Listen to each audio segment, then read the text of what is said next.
हमें एक डंजन के अंदर दिखाया जाता है।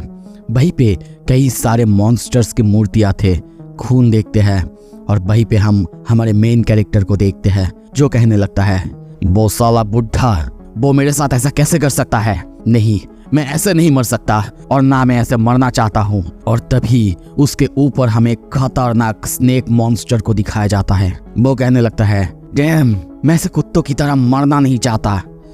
हमारे मेन कैरेक्टर, इसका नाम है जुइयन, वो 38 साल का हो चुका है और वो फिर से कहता है, मुझे लगता है कि मैं सच में आज मरने वाला हूँ। वो सांप उसे मार नहीं वाला था और वो नैरेट करने लगता है, अगर मैं उस वक्त वापस जा सकता जब ये सब कुछ शुरू हुआ था।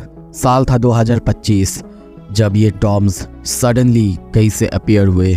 बहुत बड़े बड़े अर्थक्वेक्स होने लगे और फिर ये टॉम्स अपीयर होते, ये कहीं भी हो सकते थे और फिर इनके अंदर बहुत अंदर अलग अलग रेलिक्स होते।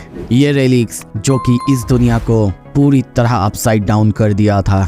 जितने भी इतिहास हमने पढ़ा था उनमें जितना इमोशंस, पावर, सब कुछ बदलने लगा और फिर सुपरनैचुरल पावर्स और रेलिक्स की अलग अलग पावर्स लोगों के सामने आने लगा। ये जो भी रेलिक्स हमें मिलते टॉम के अंदर, उनके अंदर अलग अलग पावर्स होते जो कि अपने ओनर्स को अलग पावर्स देते और फिर अलग अलग जगह से अलग अलग कहानियां सुनाई देता। कहानियां उन लोगों की जिनके पास अब बहुत ज़्यादा ताकत आने लगा, जिसकी वजह से उनकी ज़िंदगी पूरी तरह से बदल गई। और फिर अब अलग अलग जगह से लोग इन टॉम्स के अंदर जाने लगे रेलिक्स के खोज में। हाँ, मैंने भी उन्हें ज्वाइन कर लिया था, थोड़ा सा लेट हो गया था मैं, पर ढूंढते ढूंढते मुझे मिली एक ऐसी चीज़ जो कि सच में इनक्रेडिबल है, द आर्कियोलॉजिस्ट रेलिक। ये एक ऐसा रेलिक था जो कि मुझे इन्फॉर्मेशन देता था सारे टॉम्स और रेलिक्स के बारे में। मेरे हाथ एक जैकपॉट लग चुका था। मैंने सोचा था कि इसके बाद मेरे पास सबसे ताकतवर रेलिक्स आएगा और मैं सबसे ताकतवर बन जाऊंगा, दुनिया के ताकतवर रेलिक्स यूजर्स जैसा। पर मैं गलत था, क्योंकि तब इस दुनिया ने एक नई ऑर्डर सेट कर ली थी, एक नई ऑर्डर जिनमें हमें रूल्स माननी पड़ती थी। नए नियम आ चुके थे और बाकी लोग जिनके पास रेलिक्स नहीं है वो इसका और इस्तेमाल ना कर पाए, या फिर जिनके पास रेलिक्स है वो जाके नॉर्मल ह्यूमंस पर इस्तेमाल ना कर पाए इसके वजह से। पर जो बचा हुआ था वो था पावर हंग्री बस्टर्ड्स। और तब मैं मिला मेरे बॉस से। मेरे पास आर्कियोलॉजिकल स्किल्स थी जिसके वजह से एक ह्यूज कॉरपोरेशन TKBM उसको मेरी ज़रूरत पड़ती थी। उसके CEO तेजुन नोन, उसने मुझसे प्रॉमिस किया था कि मुझे सपोर्ट करने के लिए जितना भी खर्चा हो वो करने के लिए तैयार है, और उनकी ही वजह से मैं काम पे लग चुका था। हाँ, जो काम मैं करता था उसके वजह से आप लोग मुझे एक स्मगलर, एक चोर या फिर स्पाई कह सकते थे, पर उनसे भी ज़्यादा मैं था एक टॉम रेडर। सो आए दोस्तों, तो ये है टॉम रेडर का एपिसोड 1। पर मैं ये बता दूं, आपको ये मानवा देखते हुए बहुत बार ये याद आएगा कि ये बिल्कुल सोलो लेवलिंग जैसा है, पर मैं प्रॉमिस करता हूँ वो तो याद आएगा, पर ये स्टोरी उससे अलग भी है बहुत तरीके से। तो बिना देर करे चलिए शुरू करते हैं। मेरे एग्जीबिशन एबिलिटीज़ के द्वारा मैं टॉम में छुपा रहता और फिर उनके अंदर से रेलिक्स को चुरा लेता, और ऐसे ही हम जैसे टीम ऑफ टॉम रेडर्स के द्वारा उस बास्टर्ड ने बहुत सारे कीमती रेलिक्स को अपने पास ले लिया। और कुछ साल बाद CEO नोन वो दुनिया के सबसे ताकतवर रेलिक यूजर्स में शामिल हुआ, जो कि हमारी ही वजह से था। पर फिर भी लोग मुझे उसके वजह से बुरा कहते। सब कहते कि मैं बस एक डिक्टेटर को बनाने में मदद कर रहा था, उसका पैर चाट रहा था। पर मैंने कभी लोगों की बातों में कान नहीं दिया। पर मैंने कभी ये भी नहीं सोचा था मेरे साथ ये सब हो जाएगा। उसने मुझे जानबूझ के ट्रैप पे भेजा। उसने हमें बताया तक नहीं कि वहाँ पे क्या होने वाला है। हाँ, मुझे समझ में आ चुका था कि वो ऐसा क्यों कर रहा है। शायद वो हम जैसे रेलिक्स यूजर्स से डरता था कि हम उसकी जगह ना हथिया ले। और तभी हम उस सांप को उसके ऊपर हमला करते हुए देखते हैं। वो किसी तरीके से अपने आप को बचा लेता है। भाई पे एक पत्थर था, उसे वो उसके ऊपर फेंकता है और उसे गाली देने लगता है, उस सांप के ऊपर चिल्लाने लगता है, कहने लगता है कि तुझे अगर मुझे खाना ही है तो आ जा, पर मैं तुझे छोड़ने वाला नहीं। तेरे अंदर जाने के बाद मैं तेरा पेट फाड़ के बाहर आऊँगा और साथ में उस तेजू नॉन बास्टर्ड को भी मार डालूंगा। अगर मैं यहाँ पे मरता भी हूँ फिर भी पर ये सुन के तभी आवाज आता है, माय गुडनेस, ये बहुत ज्यादा नॉइजी है। ये उसे भी सुनाई देता है। वो कहता है, व्हाट द हेल, तूने अभी क्या कहा? ये सुन के वो मॉन्स्टर कहता है, ओह लगता है ये वाला मेरी वॉइस सुन सकता है। वो कहता है, हाँ बिल्कुल मैं सुन सकता हूँ। तुझे क्या लगता है ये मेरा पहली बार है? बिल्कुल नहीं। मुझे नहीं पता कि मैं किस भगवान से बात कर रहा हूँ, पर ये तेरे लिए अच्छा होगा कि तू इस सांप से बाहर आ जाए जब तक कि मैं तुझसे अच्छे से पूछ रहा हूँ। पर तभी वो स्नेक कहता है, तुम्हें लगता है तुम ऐसे सरवाइव कर सकते हो इस कंडीशन में? और तभी हमें उसकी हालत दिखाया जाता है। उसकी दोनों पैर नहीं हैं, लगभग वो आधा हो चुका है। और ये वो मॉन्स्टर भी कहता है, वो कहता भी है, मुझे नहीं लगता मैं अगर तुम्हें छोड़ भी दूंगा तो तुम ऐसे ज़्यादा देर तक जिंदा रह पाओगे। हाँ मैं मानता हूँ तुम्हारे पास बहुत एक्सेप्शनल पावर्स है, टैलेंटेड हो तुम, पर हम बहुत लेटली मिले, यहाँ तक कि तुमने अब तक सारे रेलिक्स को ढूंढा भी नहीं था। ये सुन के जुयोन कहता है, चुप करो, जैसे कि तुम मेरे बारे में सब कुछ जानते हो। तुम्हें लगता है मैं ये चाहता हूँ? मुझे गुस्सा आता है जब भी मैं उसके बारे में सोच रहा हूँ। और तब वो मॉन्स्टर कहता है, तुमने सही कहा, तुम सच में एक अमेजिंग वन हो। तुम्हारे इस टैलेंट को वेस्ट करना थोड़ा सा खराब होगा। और तभी वहाँ पे हम एक रोशनी को देखते हैं। वो कहता है, मैं तुम्हें एक मौका देता हूँ। और तभी उसके सामने हम एक पक्षी को देखते हैं, एक क्रो जैसा पक्षी। वो आके कहता है, चलो देखते हैं तुम राजा की गद्दी को क्लेम कर सकते हो कि नहीं। और तभी वहाँ पे जोरदार चमक होता है।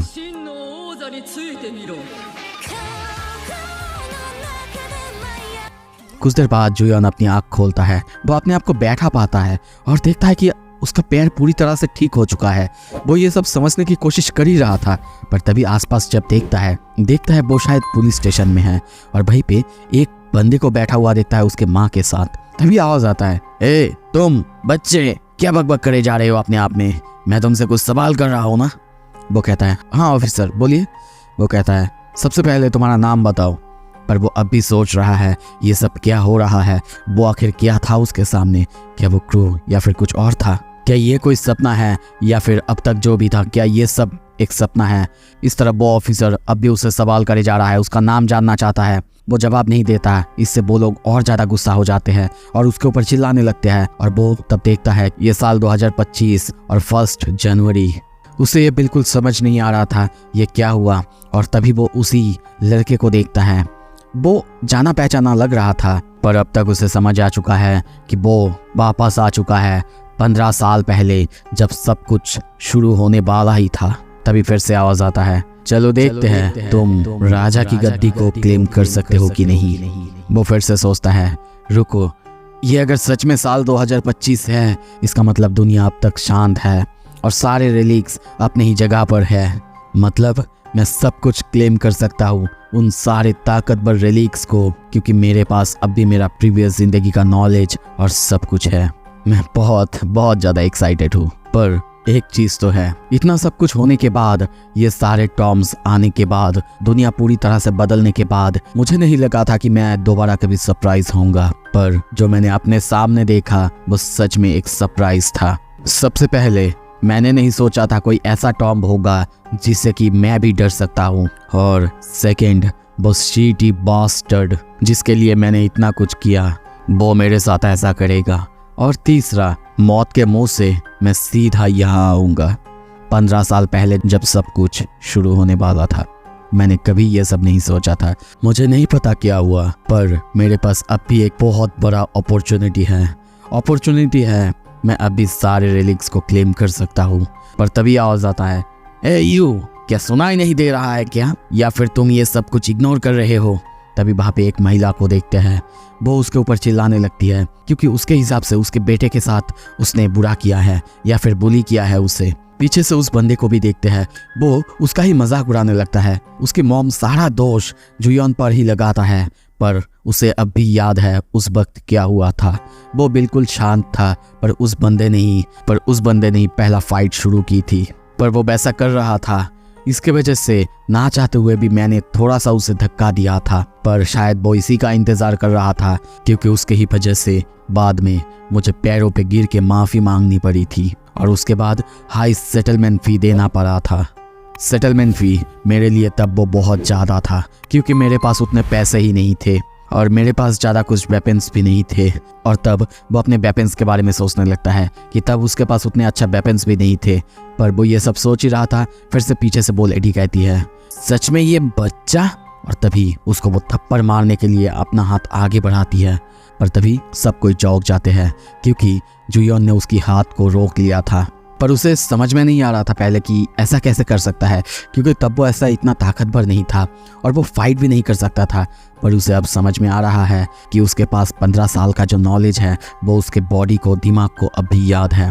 और तभी वो उस महिला को समझाने लगता है, काम डाउन लेडी, तुम्हारे बेटे ने ही सब कुछ शुरू किया था और वैसे भी मुझे लगता है कि तुम दोनों बहुत रिडिकुलस एक्ट कर रहे हो अभी।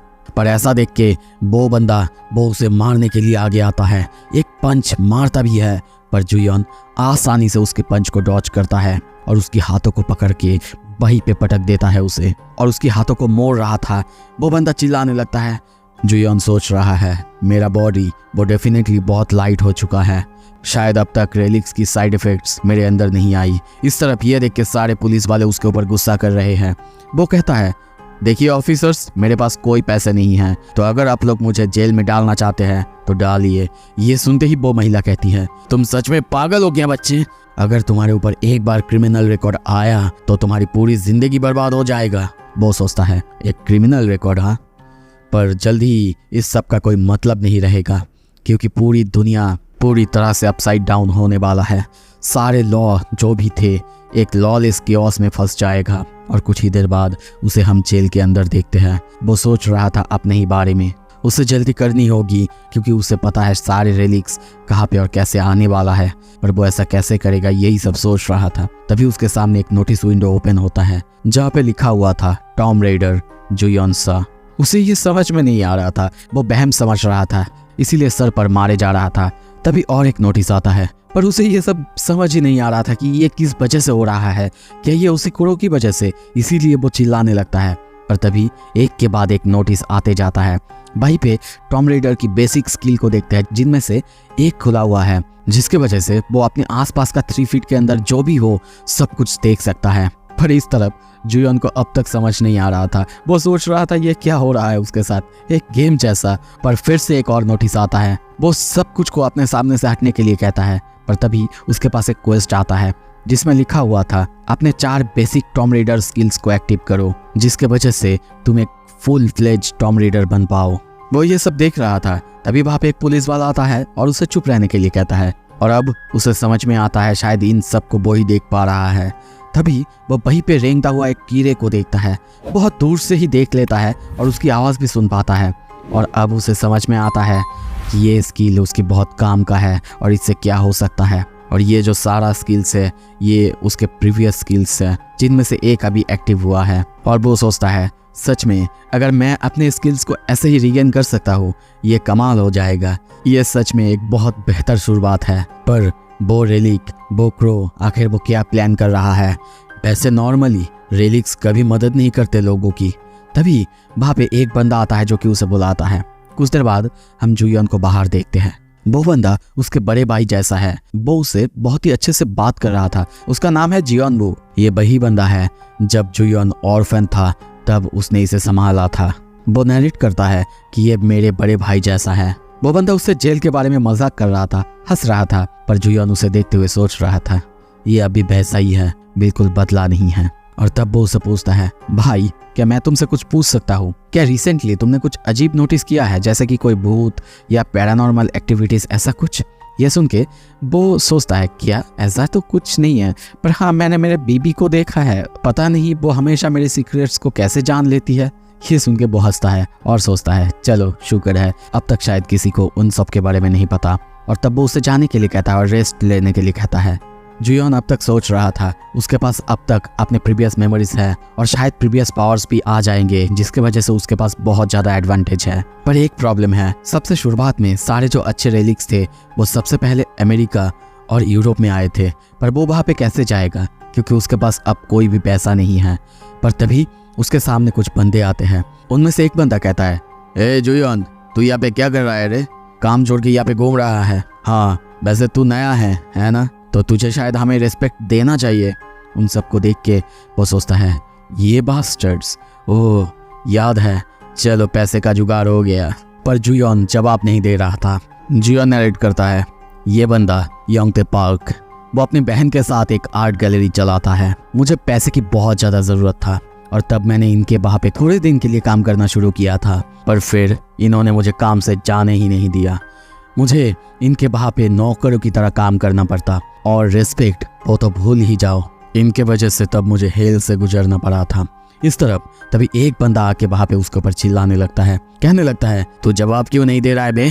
पर तभी वो उसे खतरनाक एक पंच मारता है जिससे उसका दांत तक बाहर आ जाता है। ऐसा देख के वहाँ पे सबके सब चौंक जाते हैं।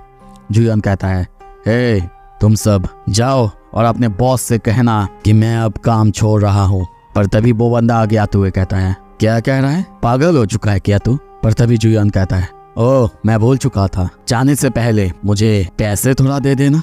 और तभी वो फाइट के लिए तैयार होता है। ये सुन के पहले वो बंदा चौंकता है कि वो ऐसे बातें कर रहा है और तभी वो उसे खतरनाक पंच मारने के लिए आगे बढ़ता। पर जुयन बहुत ही आसानी से उसको एक खतरनाक पंच मारता है, उसका खून तक बाहर आ जाता है। फिर उसकी बालों को पकड़ के अपने नी से एक नी बार मारता है। ये देख के वहाँ पे सब कोई चौंक चुके हैं।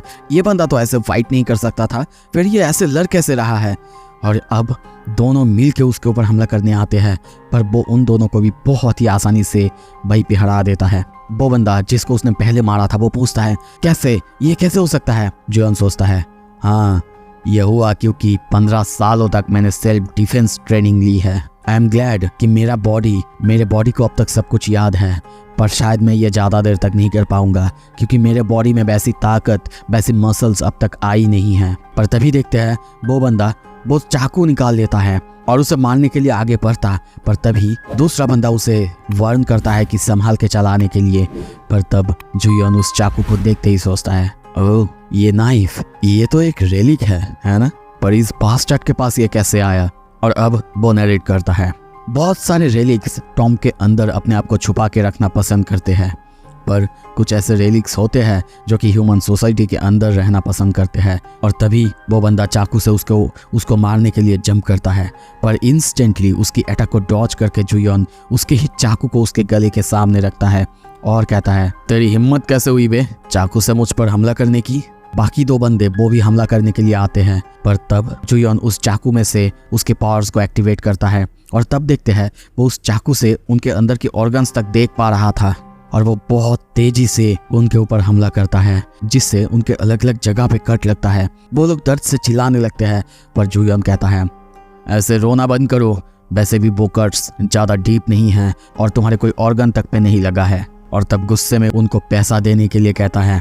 सीन शिफ्ट होता है दूसरी तरफ आर्ट गैलरी में। शायद उसके दीदी को देखते हैं जिसको भी ये खबर मिल चुका है और वो उनके ऊपर बहुत ज़्यादा गुस्सा करने लगती है। किसी को भी विश्वास नहीं हो रहा था जुयन जो कल तक इतना कमज़ोर था, थोड़ा सा बातें भी नहीं बोल सकता था, उसने आज इन सब की हालत बुरी करी है। वो अपने दीदी को ये भी बताता है कि सारे पैसे जुयन ने ले लिए हैं, जितने भी पैसे उनके बैंक अकाउंट तक में थे सब कुछ, यहाँ तक कि उनके पास एक बुद्धा का स्टैचू था जो बहुत कीमती है, उसको भी उसने ले लिया है। उस बुद्धा स्टैचू को हाथ में लेके जुयन सोचता है कि शायद ये कीमती होगा, इसे बेच के वो पैसा कमा सकता है और उसे लेके वो वहाँ से जाने लगता है। पर पता नहीं क्यों इस स्टैचू के जाने पर वो बंदा ज़्यादा चिल्ला रहा था। इस तरफ ये सुनते ही वो लड़की बहुत ज़्यादा गुस्सा हो जाती है, उसके ऊपर चिल्लाने लगती है।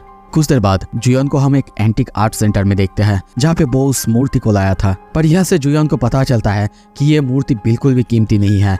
उसे ये विश्वास नहीं हो रहा था, अगर ये इतना कीमती नहीं है तो फिर वो लोग इसको पाने के लिए इतना चिल्ला क्यों रहे थे, कुछ तो गड़बड़ है। और तब वो एक जगह चाहता है, उसे अब भी लग रहा है इसमें ज़रूर कुछ गड़बड़ है। और तब वो उसमें से कुछ पावर बाहर आते हुए फील करता है और तभी उसके सामने नोटिस आता है, तुमने इस बुद्धा स्टैचू से एक सस्पिशियस महसूस कर लिया है। और अब ये देख के उसे समझ आता है इस स्टैचू के अंदर कुछ ज़रूर होगा। और तभी वो अपने नाइफ को बाहर निकालता है और उस स्टैचू को काट देता है।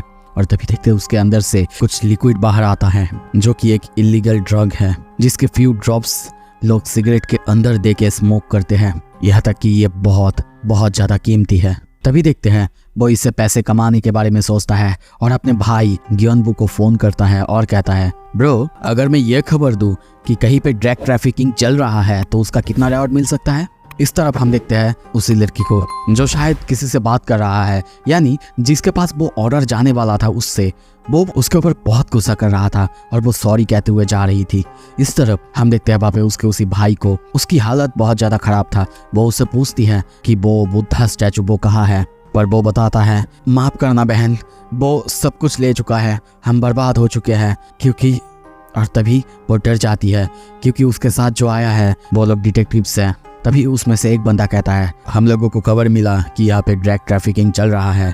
वो अपने आप को डिफेंड करने की कोशिश करती है, कहती है नहीं सर ऐसा कुछ नहीं है, हम लोग तो बस आर्ट में डील करते हैं। और तभी हम गियोंगबू को देखते हैं, वो प्रूफ दिखाता है जो कि उसे जुयन ने दिया था। वो सोचती है कि ये ज़रूर उसी पास्टर ने किया होगा। तब वो अपने आप को डिफेंड करने के लिए कहती है देखिए ऑफिसर, मुझे कोई आइडिया नहीं कि आप क्या कह रहे हैं, आपको कुछ भी मिल जाए तो आप उससे किसी को भी ऐसे बोल सकते हैं क्या। गियोंगबू उसे वॉकी टॉकी से सुनाता है। दूसरा बंदा कहता है हमें एक और जगह वेयरहाउस में सब कुछ, सारे आर्ट वर्क मिल चुके हैं सर, और हमें सारा ड्रग्स और सब कुछ मिल चुका है। ये सुनते ही वो डर जाती है, चिल्लाने लगती है रुको, आप लोगों को मेरे वेयरहाउस के बारे में कैसे पता, और उसके अंदर अलग अलग रूम्स थे जिनका कोड अलग था, आपको इनके बारे में कैसे पता चला। गियोंगबू हंसते हुए कहता है हमारे पास अपने रास्ते हैं। तभी जुयन को देखते हैं, वो सारे पुलिस वाले के साथ वेयरहाउस में हैं। तभी एक बंदा उसे और एक दरवाज़ा खोलने के लिए कहता है और वो जाके आसानी से उसे खोल रहा था। ये देख के वो लोग पूछते हैं ये तो बहुत कमाल है, तुम्हें ये सारा कुछ कैसे पता है। वो कहता है बोल सकते हैं मेरे मेमोरी बहुत अच्छा है। और तब वो नरेट करता है हाँ ये सच है, मेरा दिमाग सच में बहुत ज़्यादा शार्प है, मुझे बहुत कुछ याद रहता है और इसी वजह से उन लोगों ने मुझे काम पे भी रखा था। पहले मुझे सारा पासवर्ड्स कोड याद रखना होता था जो कि बहुत एनोइंग था, और इसी वजह से मैंने सब कुछ याद कर लिया, पर शुक्र है कि उन लोगों ने कुछ भी चेंज नहीं किया। और कुछ देर बाद उस कमरे से भी उनको ड्रग्स मिलता है। वो ऑफिसर उसे शुक्रिया कहता है, पर तब जुयन एक फेवर मांगता है। कुछ देर बाद हम गियोंगबू के पास एक कॉल आते हुए देखते हैं, उसमें जुयन था। तभी वो फोन वो उस लेडी को देते हुए कहता है लेडी आपसे हमारा इनसाइडर मैन बात करना चाहता है, देखिए। और तब फोन पे वो कहता है शायद तुम लोगों को मुझे अच्छे से ट्रीट करना चाहिए था, जब कोई तुम्हारे लिए काम करता हो ना उसे प्रॉपरली पे करना चाहिए और अच्छे से उसके साथ रेस्पेक्ट से बातें भी करना चाहिए। ये जुयन है, ये उसे समझ में आ चुका है। वो उसके ऊपर और ज़्यादा गुस्सा कर रही थी, पर जुयन बस कहता है एनीवे तुमने जो भी काम किया है अब पूरी जिंदगी जेल में कटाना। सीन शिफ्ट होता है। कुछ देर बाद जुयन को हम जाते हुए देखते हैं। तभी उसके मोबाइल पे गियोंगबू का मैसेज आता है कि तुम्हारा रिवॉर्ड जल्दी तुम्हारे पास आ जाएगा और उसे अच्छे से खर्च करना। ये देख के जुयो खुश होता है कि उसका ये भाई सच में उसके बारे में बार बार चिंता करता है, पर अब उसे याद आता है कि उसे सारे रेलिक्स को ढूंढना ही होगा चाहे कुछ भी हो जाए, वो भी उस बास्टर्ड से पहले। और तभी वो अपने घर के सामने आता है पर चौंक जाता है क्योंकि उसका घर वहाँ पे था ही नहीं, उसके जगह एक बहुत बड़ा सा टॉम्ब अपीयर हो चुका था। इस तरफ तभी सारे लोगों को देखते हैं जो रो रहे थे, किसी को कुछ समझ नहीं आ रहा था, कोई पागल हो रहा था कि उनका घर कहाँ गया है, और वो उन सबको देख के सोच रहा था सब कोई पैनिक कर रहे हैं। वेल ऐसा होना भी चाहिए क्योंकि उनको अब तक टॉम्ब या फिर रेलिक्स के बारे में कुछ भी नहीं पता। जब पिछले ज़िंदगी में मेरे साथ ये हुआ था, मैं काम पे था, मेरे रूममेट ने मुझसे कहा था फ़ोन करके कि घर आने के लिए क्योंकि हमारा घर ही नहीं है। मैं तब काम की वजह से जा नहीं पाया था, पर जब फिर मैं वापस लौटा काम करके सब कुछ नॉर्मल था। मैं तब खुश हुआ था, पर इसका मतलब तब कोई था वहाँ पे जो कि इन सब के बारे में जानता था, टॉम के बारे में जानता था। और तब सारे लोगों को वो देखने लगता है और सोचता है कि शायद इन्हीं में से कोई मेरा कॉम्पिटिटर है, पर मैं इस बार ऐसा होने नहीं दे सकता। वो एक आवाज़ सुनता है, उसके रूममेट का आवाज़। उसके ऊपर एक आर्मी ऑफिसर ने गान तान के रखा है और उसके ऊपर चिल्लाए जा रहा है, पर तभी जुयन आके उसे एक खतरनाक किक मारता है, वो नीचे गिर जाता है। जुयन कहता है तुम्हारी हिम्मत कैसे हुई एक सिविलियन को बंदूक दिखाने की, और इस तरफ वो अपने रूममेट से बात करने लगता है। तभी वो ऑफिसर माफ़ी मांगता है, कहता है माफ़ करना, मैंने सडनली अपना टेम्पर खो दिया था। जुयन उससे जवाब मांगता है कि यहाँ पे क्या हो रहा है, क्या वो लोग टॉम के अंदर जाने के बारे में सोच रहे हैं कि नहीं, पर वो ऑफिसर जवाब देना चाहता ही नहीं। वो कहता है कि ये सब कुछ क्लासिफाइड है, पर जुयन कहता है माफ़ करना, पर मैं ये मान नहीं सकता। सोल्जर्स मेरे घर के आसपास बंदूक लेके घूम रहे हैं और तुम कहते हो मैं जान भी नहीं सकता क्या चल रहा है। तुम्हें शायद समझ नहीं आ रहा है कि तुम किस पोजीशन पे हो। मैं तुम्हारे बारे में ऊपर रिपोर्ट कर सकता हूँ तो सिचुएशन और ज़्यादा ख़राब ना हो। मुझे जवाब दो। और तब उस ऑफिसर से उसे पता चलता है कि वो लोग उसे एक्सप्लोड करने वाले हैं और बाहर से कुछ एक्सपर्ट्स भी आए हैं यहाँ पे, जिसकी वजह से ऑफिसर कहता है कि चिंता करने की कोई बात नहीं। ये सुन के जुयान सोचता है, ब्लास्ट, तुम एक ब्लास्ट से कभी भी एक टॉम को ओपन नहीं कर सकते। फॉरेन एक्सपर्ट्स, अब समझा। और तब वो उस ऑफिसर और अपने रूममेट से बाय कहते हुए आगे बढ़ता है। कुछ देर बाद हम दूसरी तरफ देखते हैं, वो टॉम्ब बहुत बड़ा है, इतना कि बहुत सारे बिल्डिंग से भी बड़ा। वहीं पे बहुत सारे ऑफिसर्स को भी देखते हैं और तभी एक लेडी को देखते हैं जिसका नाम है लिंडा वॉकर, जो एक अमेरिकन CIA एजेंट है। वो अपने लोगों से कह रही थी, उसे समझ आ चुका है कि इन लोगों को अब तक रेलिक्स के बारे में कुछ भी नहीं पता, शायद उन्हें यहाँ से सब कुछ मिल सकता है। वो ऐसे बातें करते हुए आगे बढ़ ही रही थी, पर तभी और एक बंदा उसके पीछे आके हंसने लगता है और कहने लगता है, हेलो, अरे ये क्या बात हुआ, तो मुझे देख के इतना सरप्राइज क्यों हुए। हम कियोशी एबे को देखते हैं, जो कि एक जापानीज एग्जीबिशन एजेंट है। यहाँ पे लिंडा उसे देख के बिल्कुल खुश नहीं थी, वो यहाँ पे आखिर क्यों आया है। और यहाँ पे दोनों के बीच बहस होता है कि वो ये रेलिक लेगी या फिर वो ये रेलिक लेगा। ऐसे दोनों झगड़ ही रहे थे। दूसरी तरफ से जुयन उनको देखता है और उनकी बातें सुन के उसे समझ आता है कि इनको शायद टॉम के बारे में उतना सब कुछ पता ही नहीं। और वो नरेट करता है, ये टॉम ये अचानक इस दुनिया में अपीयर होना शुरू हुआ, किसी को नहीं पता ये कहाँ से और कैसे आया। पर शुरू में कुछ ही कंट्रीज थी जिनको कि इसके बारे में पता था, और उन्हीं कंट्रीज में से सबसे पहले आते हैं अमेरिका और जापान। वो इन्हें इन्वेस्टिगेट करने लगे और फिर अलग अलग कंट्रीज में जब भी टॉम्ब अपीयर होते वहाँ जाते और वहाँ से रेलिक्स को लाने लगे। पर इस बार ऐसा नहीं होगा, क्योंकि इस बार यहाँ पे मैं हूँ। और तब वो वहाँ से आगे जाने लगता है और तभी उसके सामने हम कुछ लिखा हुआ देखते हैं। वो नरेट करता है, ये सब कुछ है टॉम ग्लिफिक। रेलिक्स सच में बहुत फनी थिंग है, क्योंकि वो सब कुछ एक्सप्लेन करते हैं कि अंदर और बाहर क्या होने वाला है। और तभी उसके सामने और एक दीवार देखते हैं जिसमें भी सब कुछ लिखा हुआ था। वो नरेट करता है, अगर तुम इन सब को पढ़ सकते हो तो तुम्हें समझ में आ जाएगा टॉम का एंट्रेंस, उसके अंदर क्या क्या ट्रैप्स है, सब कुछ। और तभी देखते हैं वो नीचे झुकता है और उसको पढ़ने की कोशिश करता है और उसके सामने एक नोटिस आता है, तुम्हारा दूसरा एबिलिटी एक्सपर्ट क्रिप्टोग्राफर, जिसमें तुम किसी भी लैंग्वेज को समझ सकते हो और पढ़ सकते हो। ये देख के वो खुश होता है और अपने सामने से विंडोज को चाहने के लिए कहता है। पर दूसरी तरफ से एक और आदमी को देखते हैं जो कि उसे ऐसा करते हुए देख रहा था, क्योंकि उसके लिए ये सब कुछ ही अजीब है। और तभी कुछ देर बाद एक जगह बड़े से यू लिखा हुआ देखते हैं और वहीं पे जुयन आ चुका है। वो अपने नाइफ को बाहर निकालता है और कहता है, ऑलराइट, ओपन सिज़मे, और वो उसके ऊपर स्लैश करता है। तभी देखते हैं वहाँ पे एक खतरनाक रोशनी अपीयर होता है, शायद ब्लास्ट होने ही वाला है। तो इसी के साथ ये एपिसोड यहीं पे हम ख़त्म करते हैं। अगला एपिसोड जल्दी आने वाला है। कैसा लगा आपको ये एपिसोड? और हाँ, अगर आपको अगला एपिसोड जल्दी से जल्दी देखना है कमेंट में बताना, और हाँ, सब्सक्राइब करना मत भूलना। Thank you so much, stay tuned.